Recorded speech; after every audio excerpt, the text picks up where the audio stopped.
Bigay mo sa amin sa kalakasan, physical, spiritual, missional, saka sa financial, Lord.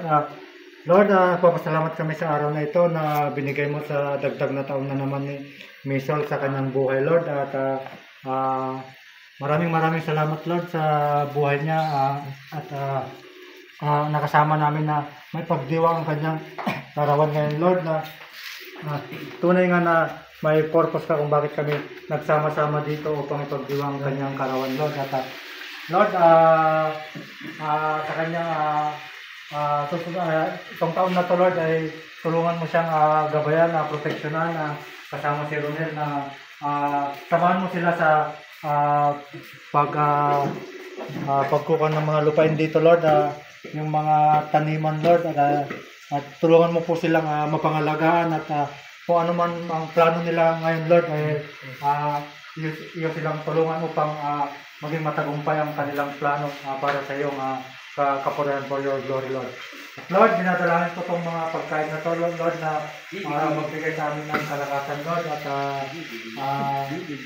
basbasan mo, Lord, at linisin mo, Lord.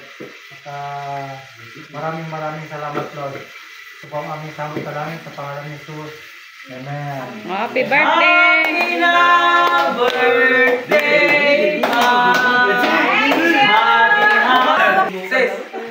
Sige na. Happy birthday to you.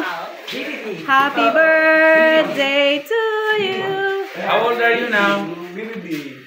Oh, blow the cake. How old are you now? Blow your hand!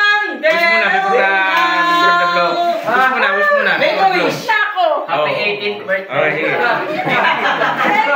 Oh, sige. Nakasip naman ba? Yan, gawa ko yan. O, dalawa yung candle na lang. Yung isa pa.